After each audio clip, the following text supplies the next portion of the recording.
here. Now these are really strange and unusual times that we are living in, and as such, we can't come to church together on Sunday to do Sunday school. But don't worry, it's okay, because we're going to do virtual Sunday school. So, grab your juice and a biscuit and let's do this. Lots of biscuit in my mouth. So today's theme is prayer. We are going to look at 4 different things. Firstly, we're going to look at a Bible story. Secondly, we're going to look at a Bible verse from the New Testament. Thirdly, we're going to think about some ideas and some crafts that we could do at home, and then we'll have a final thought. Today, we're going to look at the story of Daniel and the lion's den, which you can find in the Bible in Daniel chapter 6. Don't worry, if you don't have a Bible at home, it's fine, because you can get a Bible online or you can download the Bible app. When you're stuck at home, you don't have all the things that you might want to be able to tell a story, so you've got to be a little bit creative. With that in mind, may I introduce you to Daniel. Now, Daniel loved God, and 3 times a day he would get down on his knees and pray. Don't quite have knees. That'll do. Now, there were some people who really didn't like Daniel, and they wanted to get him into trouble. So they went to the king, and they said to the king, "Why don't you bring in a law so that people are only allowed to pray to you and nobody else?" And the king agreed. "Why don't you make it so that anyone who prays to somebody else will be thrown in the lion's den?" And the king agreed. Once the law had been brought in, these men knew that Daniel wouldn't stop praying to God. So they went and they found him, and sure enough, Daniel was on his knees praying. Now these men immediately went back to the king and told him, and the king's hands were tied. That's better.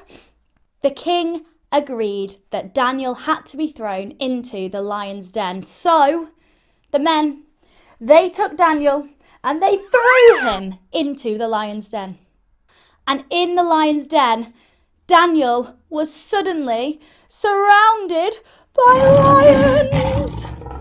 Meanwhile, the king had not slept a wink. He felt so bad about throwing Daniel in the lion's den that first thing in the morning, he went straight down there and he found Daniel with the lions. And he was absolutely fine because God had sent his angel to close the mouths of the lion so that Daniel was okay.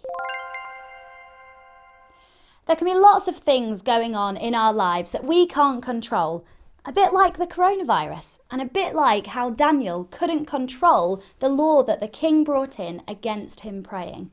But you know, Daniel never gave up praying.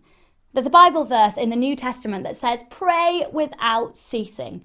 Now, more than ever, we need to remember to never give up praying, because prayer changes everything. So I've got 2 ideas of things that you could do for some craft ideas to do with prayer. The first thing being, why not make some little people on your fingers yourself and tell some stories? Make sure you don't use permanent marker and ask your parent or carer's permission before you go drawing on your fingers. You could tell a Bible story like Daniel in the lion's den, or one of the many other stories that you can find in the Bible. The second idea is that you could get a jar or an old cardboard box, rip up lots of pieces of paper and write things on them that you would like to pray for, whether that's praying for a certain thing or for a certain person, and then fold up those pieces of paper, pop them in the jar, put the lid on, and next time you're not sure what to pray for, you can just take the lid off, pick something out at random, and you can pray for that. So, a final thought. Prayer is really, really important, and praying means that you also have to trust God. Pray without ceasing. Don't give up. And if you're not sure what to pray for or how to pray, then you could always try the teaspoon prayer. There we go. The teaspoon prayer. TSP. T for thank you. Tell God something that you are thankful for. S for sorry. Say sorry for all the wrong things that you've done. And P for please. Maybe think about some of the things you wrote down in the craft idea and pray for those people or for those things. And don't give up. Pray without ceasing. P.S. Just because we're praying without ceasing doesn't mean that we might not get a little bit scared sometimes. I'm sure Daniel got a little bit scared when he was in the lion's den, and he's a grown-up. Even grown-ups get a little bit scared sometimes. But it's important that we trust in God and that we pray for each other.